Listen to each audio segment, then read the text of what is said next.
TouchLine, sponsored by Dasani. Live first, Dasani after. And Powerade. Pause is power. Good evening, good night, wherever you are in the world. This is TouchLine. I'm your host, Damien Best, for a second edition here on CBC TV8, all sponsored by Dasani and Powerade, and also the Barbados Football Association. Tonight, we're going to take you through what has been an exciting Super Sunday in Barbados. If you're tuning in from overseas as well, the BFA Premier League is in full swing. And here on TouchLine, we tend to show all the highlights and do all the analysis of what transpired on that Super Sunday. And look ahead as well to what will be a productive week. In studio with me tonight is the man Norman Ford, our special guest here on TouchLine. He is, of course, the new head coach of Bagatelle football team, a team that has elevated now to the Premier League and looking to make their mark. Next to him, a familiar face, Ronaldo Pee Wee Jilts. He's also the head coach of Kickstart Rush, and these two gentlemen will be assessing what has been an exciting season thus far. This is TouchLine, and when we come back, we're going to have highlights, analysis, and so much more.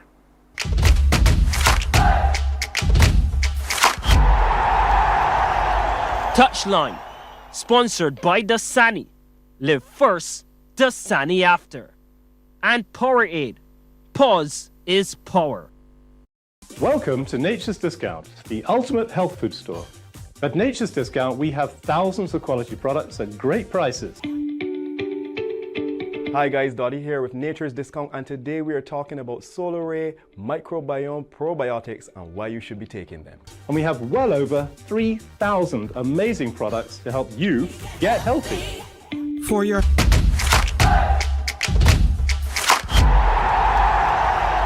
TouchLine, sponsored by Dasani. Live first, Dasani after. And Powerade. Pause is power. Well, no time to waste here on TouchLine, all sponsored by Dasani and Powerade. It's time to look at Super Sunday, the highlights from those three fixtures. Early fixture, only one goal in this one between Ellerton and Bagatelle. 17th minute, Ellerton with possession. Neat ball across the 6-yard box, and Zico Enme with an easy tap in. That's all she wrote. Ellerton secured the 3 points. The next fixture featured UWI Blackbirds in white battling Wharton. The Wharton defense will have to take full responsibility for this one. 42nd minute, slip, invitation to shoot. Tion Cadogan says, thank you so much. 1-0. Some great individual work will lead to the third goal. 2 minutes from regulation time. Jadon McCollin splits two, then wins the foot race to the 18-yard box. Taking candy from a baby. 3-zip. Wharton were being parted like the Red Sea. Only 3 touches, and presto magic, Adio Ford to seal the deal in the 89th minute. 4-0 in the end to the Blackbirds. The nightcap featuring defending champions Weymouth Wales versus Britain's Hill in red. Wales already at 1-0 via an Akeem Gibbons own goal. Then this Kodak moment for Jaheim Neblet off the forehead. Wonderful elevation in the 45th minute. Wales 2, Britain's Hill 0. The final nail in the coffin, 89th minute. The goalkeeper frozen on his line, and Kemar Henley redirects it home. Wales in winner's row, defeating Britain's Hill 3-0. You have a look at Super Sunday there. Congratulations to all the winners on the evening. Commiserations as well to one gentleman here in the studio with me, and that being Norman Ford.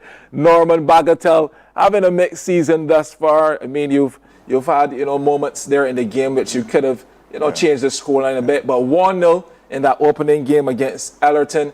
Tell me about the fixture in particular, and how you found BFA Premier League life so far. Well, as you said, it's up and down. It's not been the best, but it's not been the worst. We got to just continue to build from, work hard and practice, and continue going from there. As I said, I'm one person that's marked the Premier League pretty hard, but Common City standard is pretty good, and you got to really work up here. You reduced to 10 men in that fixture as well. I mean, it was a match where it could have gone anywhere. I mean, 1-0 scoreline doesn't really read the whole picture. But what are some of the lessons you've learned? Well, I've learned that you can't really give away chances. It is more easier to concede goals in Premier League than First Division. So it's just a huge step up. So make a mistake and then you pay for it. As you see, we made a mistake. One of my players, he went on the tie laces, fast play, crossed the ball, and then it was a goal. Happened also quickly. But you've got some Arsenal as well in your pocket. You've got some Brazilians. You've also brought in a couple of Vincentian players. Talk to me about that. Well, the Brazilian players, they're still adapting. They're doing pretty good so far. But as I said, the team in a whole is adapting. It's a new atmosphere, is a new environment. As is completely different to First Division. You're playing on a turf is a passing paradise. But as I say, the adjustments. All in all, I think Bagatelle is going to be fine this season. Excellent. We like to hear that positivity. You're just above the drop zone, so we're waiting to see how things will go in terms of the points table. But Ronaldo Jilts is here too as well. 13 goals for you this season. You've changed a lot of attacking tactics, I assume, and you have a number of players that you've been relying on. Talk to me about your goal scoring column and what have you done different this season. Not just tactically, but also personnel-wise. The goals have come from Liam Luke. He's actually an academy player who went away on studies and came back. So we are glad to have him back. And Daquan Adamson, who is no stranger to Barbados football, especially at the high level. Actually, I think Norman was the captain of the national team that had in Daquan. Daquan is now, yes, about 31, but remember when he was considered a prodigy, he was in the national team from like 15, 16, rubbing shoulders with guys like Norman, Nobby Paris, Rudy Grosner, who was a huge mentor for him. So he's now a veteran. I know to call him the uncle in the squad or the big brother. So it's good to have someone like Daquan Addison in the squad. As you know, we also have young Jamarco Johnson, who's away on national duty, and Daquan serves as a mentor and a big brother for him as well. So along with the strategy or the tactics, as you may call it, I think the personnel, having these guys in the dressing room, having them mesh with some of the more experienced players in the squad, have definitely added that offensive impetus that we would have fell short in the past 2 seasons. I think a lot of people forgot that we're only into our 3rd season. There's only our 3rd season. We're still relatively the babies. Even Bagatelle have more seasons in top flight than Kit Star. So we're still knocking and rubbing shoulders and finding our way in the Premier League. But I will say we're way more clinical than we were in the last 2 seasons. That's impressive because you've got the likes of Paradise who are playing really good football as well. You guys are in a tight tussle for that top 3 position halfway. We reached towards the halfway of this season. But going forward, are you going to add anything new to the team? Because the transfer window just opened. It's going to be open for about 5 days, if those who don't know. So talk to me about that. I think we're fine as far as who we have on our roster. As you know, we always have players returning on spring break or returning early from school. And they already know the kickstart way. It's kind of difficult for us going into the transfer window because we don't just want to identify the best players, we want to identify the right players. Because you're not just coming into a team, but you're coming into a club and an environment that is a bit different than what we're accustomed to. So I believe that we're decent, we're good as far as the transfer market is concerned, and we just want to continue to build on what we have. Excellent. Well, you're working well with your base, your core players. We're going to move smartly into the second game, which is a key fixture as well for UWI Blackbirds, who are having a tough time this season. As you know, the Blackbirds in a rebuilding process. They lost a number of players. We had the Prime Minister's Cup coming. They were the defending champions. They didn't have quite the number of players they usually would have. And last night, they put Wharton, who have been having a miserable time in the season thus far. They rock bottom and they took advantage of them. Goals coming from all angles. And Calford Blades there among the goal scorers. Definitely a team that you still have to keep your eyes on. They started slowly. But Ronaldo, you can see that maybe they do have a little bit of potential as well. Yeah, I think as you rightfully mentioned, they did lose some key players. And it has definitely affected them. They had a slow start. I think Coach Messiah was absent from the touchline for a bit as well. And you've seen a lot of new faces, very fresh faces. I mean, some of them don't even have face here, so that can tell you about the youth within the squad. With that youth comes some inexperience, and they do have some talent. Off air, Norman and I were mentioning some of the young talent that they have. And I believe with time, and obviously with the guidance of Fabian Messiah and Cracker Goddard, that they will definitely be ones to watch to creep up the table. Norman, in particular, as we look at you guys are opposing coaches and stuff like that. When you look at Wharton, a team who we know usually has a little more fighting spirit. This year, it seems as if they're not really up for the fight thus far. They lost Darian King. They don't have their talisman in there. A couple of players new to the scene. When you look at that team, you analyze that team, where do you see they need to improve upon if they want to move off the bottom? Well, I think they need to improve their play first thing. They need the transfer window is going to be open, so they need to get some players. They lost Darian, who was very influential. Papi, he's gone back to the team that he was playing with in lower divisions. So they need to get some players into the squad that can help the squad to stay in the Premier League, because right now they're rock bottom for the point. And the Wharton that I saw in the Prime Minister's Cup up to the third place playoff was a team to reckon with. So the team that I see now is not the Wharton that we were accustomed to seeing. As well, you can look at that, Pee Wee, and just jump in there as a Wharton side. If you had to take over the mantle there, what are some of the things you want to institute outside of maybe bringing in some fresh faces? Again, they too are a team without their first coach. Marlon's obviously away, Marlon Hart with the under-17 national team. However, they still possess the player. I think, first of all, they have to stop the bleeding. At least try to rack up a point here or there, prevent the goals. They didn't, for the last 2 games, they were without Raheem Agard, as you know, who stands in goal as a tower. He obviously gives them a lot of confidence. But I think, first of all, they have to stop the bleeding, as I mentioned.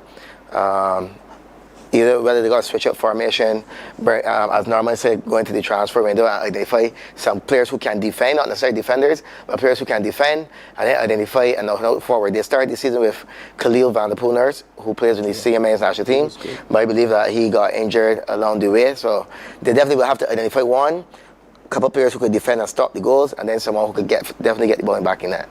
Well, that sets up nicely for our feature fixture, which is a big one, folks. The defending champions, Weymouth Wales, looking the part. They go ahead in the table just momentarily in terms of the match day column. They played 5, now they're top of the table. But they got the better of an opponent, which I think might have given them a little bit of a run in Britain's Hill. And, it didn't turn out as the way that we thought it would be. Pretty straightforward for Wales. Some holes there in the Britain's Hill backline as well, but Wales that really attacking football. And Norman, you know about attacking football. You've played at the highest level. You have some pro stints as well. What do you see in Wales that many teams might not be able to break down and look at piece by piece? Well, first they got a big squad, so probably Wales is one of the teams in the Premier League that can, as you can see, can put out 2 different teams. They got a lot of depth, and the players have been playing for a while. Playing in the championship, like Caribbean Championship last year, was a plus. You can see a lot of confidence in some of the players. I think, as for Bagatelle, I said I want to stay in the Premier League, and I think we're going to stay in the Premier League. But I honestly think that Kickstart, Wales, and Paradise are my 3 teams that are going to be vying for the title. But Wales is always going to be a dangerous team.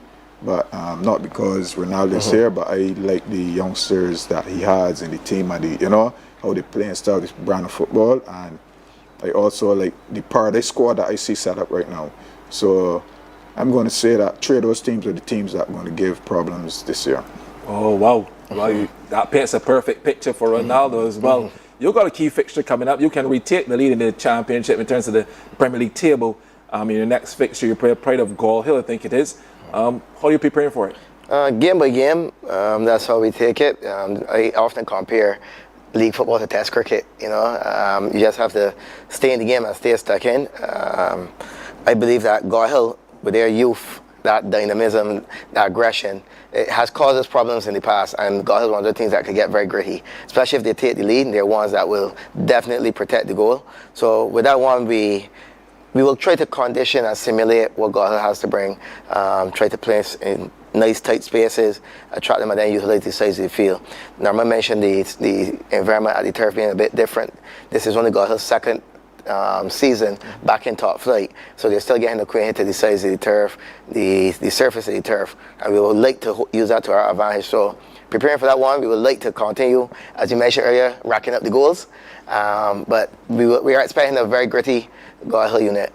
Looking forward to it. Norman, Go Hill has some key players in there. Shakiri Motley, the captain, he's going to want to watch as well. He has to lead from the front. What do you expect from him? He has to toe the line, that forward line. I think inconsistency is God Hill's problem. If you want to challenge or if you want to play against the top teams, you got to be consistent. I think Motley, he's a very lethal striker, but as I said, inconsistency is God Hill's problem. I think they got a good unit, and a number of them players have been playing together for years. So I think that Marquez, young Ronaldo, he's doing a good job. The thing is, as Ronaldo said, that they've been here for 2 years, so they're still probably adapting. Same thing like Bagatelle, we finding it not difficult, but we trying to get our feet, you know, and adapt to the turf. So, but all in all, I think that Go Hill as a team once consistent could give a lot of problems in the Premier League. Yeah, look forward to it. You got St Andrew Lens as well in action in part of that double header, which is supposed to be set for Thursday. Remember, no action at the turf tomorrow as well. That's Tuesday, obviously because of election season underway here in Barbados. But definitely Lions as well, a team who's come up into the Premier League, looking to make their mark. Again, another up and down season, but getting accustomed to playing at the turf as well, Ronaldo. Yeah, when they were playing in Division 1, I actually mentioned some of that. The two teams that come out, I don't expect them to go back down. I said it on the show last week. Cameron Skinner is one of my favorite coaches, how he, for lack of a better word, manages and handles the younger players, and he's got an injection of talent. He got Romario Drake from UWA. There's young Cox that also came from Paradise. Ty Moore, who came over from Paradise. And these are all players that would have worked with Cameron while he was at Whitehall. So having that familiarity, and then just like Bagatelle and God Hill, they have like a never say a die attitude, very gritty. And we saw it against Wales. Remember they drew with Wales, right. You know, and they provided that fortress in front of the goal, and they had a couple of chances on the counter. So Kenroy, again, he's one of the most intelligent coaches that we have within the league as well. So I believe that he'll be well prepared, and once the players play for him, that they would. I don't expect, and I'll say, I don't expect the two teams who got promoted to go down. Wonderful words there. Good positivity from you two, gentlemen. We're going to pause here and come back on Touchline with lots more. We're going to look ahead to what's next here in the Premier League and have a special interview lined up for you as well.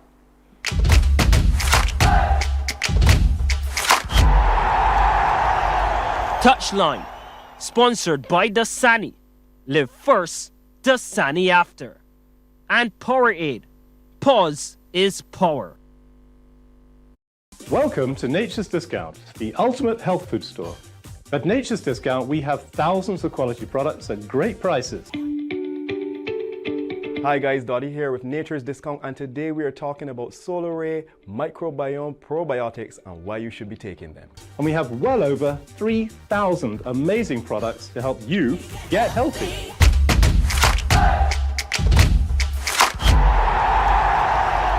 Touchline, sponsored by Dasani.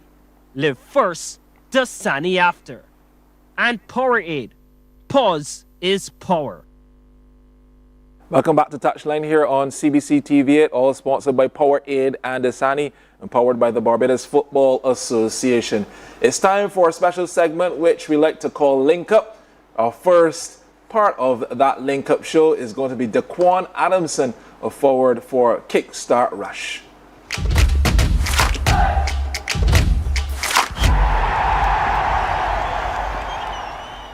Playing football in my childhood days, played a lot of scrimmaging like with my cousins and friends and stuff like that. I went to Deacon's Primary School also. That's where I actually started, and then I went on to Corjan Parry. And also for my first club, Hainesville Football Club. I have a lot of mentors, like back in the day, I have like Rudy Grosvenor, rest in peace. Nobby, I have a couple coaches like Randolph, rest in peace also. And I can't forget Kickstart coach Ronaldo P.V. Jills. My support comes from a lot of family, friends, players. That's mostly it for right now. But I got a lot of feedback from a lot of people, even strangers, you know. So yeah, I give it to like family and friends and players. I stopped playing for like 8 years. I started back playing last year in Barbados, and as a player that played with PB and now he's coaching me, I tell myself like this will be the best time for me to come and play for Kickstart. Plus I have family that even play for Kickstart, and I have friends that play for Kickstart. So I just think that this was my time to come and play for Kickstart.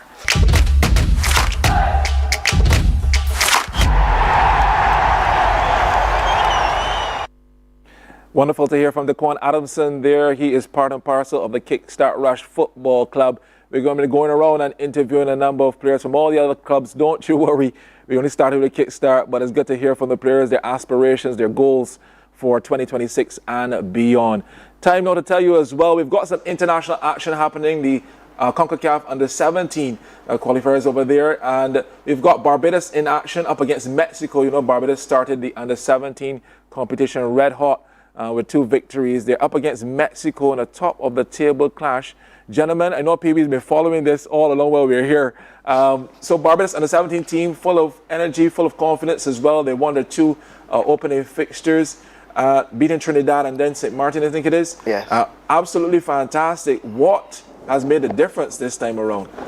Being Trinidad, Norma could tell you that was a huge feat. So yeah, so credit to the boys and credit to the coaches, especially Marlon, for that result. And then St. Martin, they're somewhat the whipping boys of the group. However, you must beat everyone who plays in front of you. But we're coming up against the number 1 ranked team in CONCACAF in Mexico, so we know that that's going to be a difficult one. But what I can say from what I observe in preparation, they definitely had a very structured and organized camp during the Christmas period, where they went in and they spent time not just on the field matters. I believe they had what you consider a mental coach, and they spent a lot of time in the education part of the game, and they were able to replicate a lot of the stuff that they did tactically on the board and discussing on the field. They're a group of very smart boys, very intelligent boys, and then they also have a lot of players, which is a bit unconventional at this time, where during this age category, you never had players playing abroad.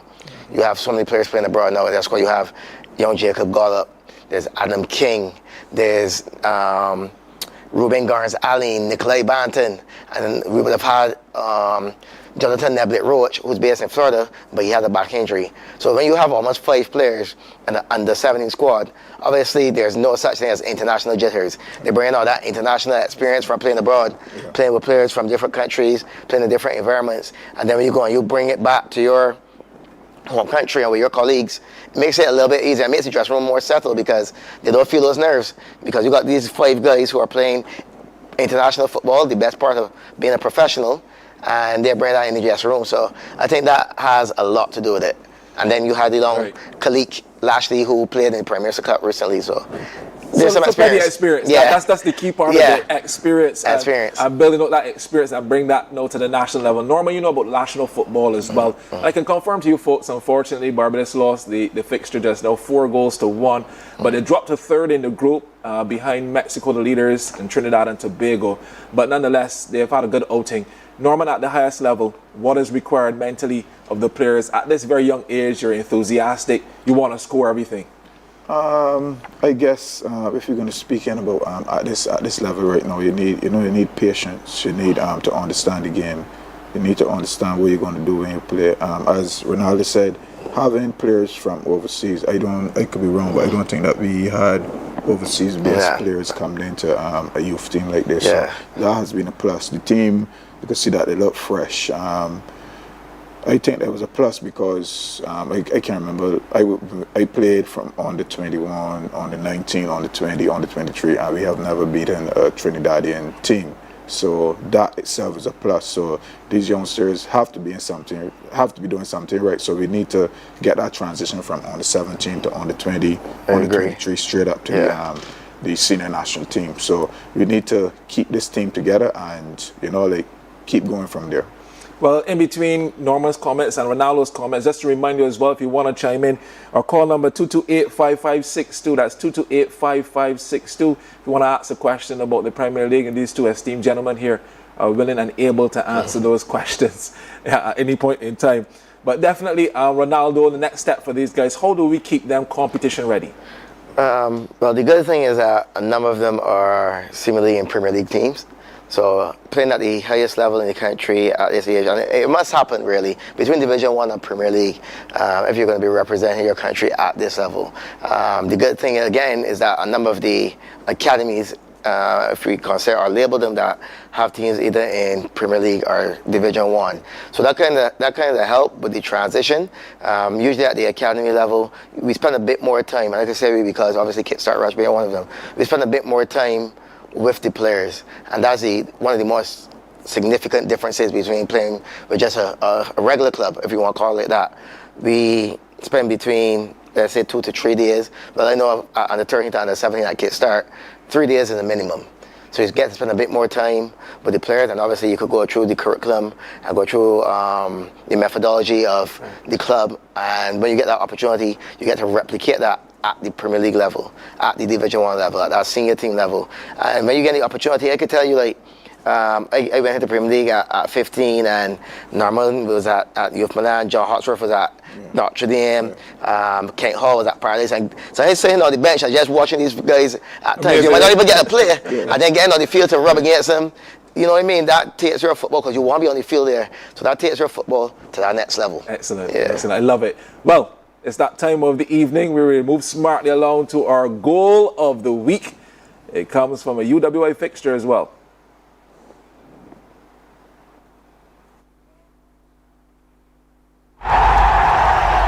TouchLine, sponsored by Dasani. Live first, Dasani after. And Powerade. Pause is power. 2 minutes from regulation time. Jadon McCullin splits 2, then wins the foot race to the 18-yard box. Taking candy from a baby. 3-zip.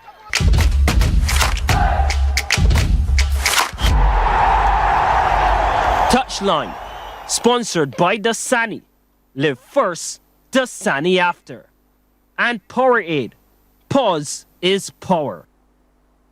Excellent from Jadon McCullin there to get the goal there for UWI, who might be very happy to get on the score sheet and start their season a little more positively after a couple of fixtures. Well, gentlemen, it's that time to look ahead as well. You mentioned Thursday. Thursday is a doubleheader, 7 and 9 at the Turf. PB, you mentioned that you have a hectic schedule ahead of you, and I'm sure you'll be looking to ask a few questions about the upcoming fixtures. But Pride of Gall Hill versus Kickstart Rush at 7 o'clock. Set for Thursday, and then St Andrew Lions versus Paradise. That's going to be a key one. Norman, your thoughts on the nightcap fixture? We know we spoke about the Gall Hill encounter before.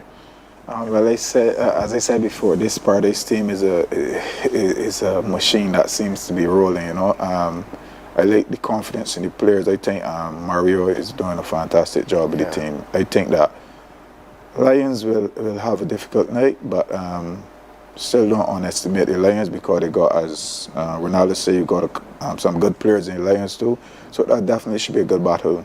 But I think that once the Paradise that is playing, that is clicking, is going to be a problem for the Lions. Well, you heard it from Norman Ford wearing the Liverpool shirt tonight. He's going to get a lot of stick. Well, Ronaldo, quickly, 30 seconds, talk about your fixture quickly. Once again, you open the next proceeding. Hopefully that the goals continue, and we get 3 points here to keep the Premier League interesting. That is going to be interesting indeed. Well, we've come to that point in the show. We want to thank everyone for tuning in. This has been another edition of Touchline, all sponsored by Dasani and Powerade, and powered by the Barbados Football Association. On behalf of myself and our producer tonight, Anne Margaret Boyce, and the entire technical team, is goodbye, good night. I'll see you again.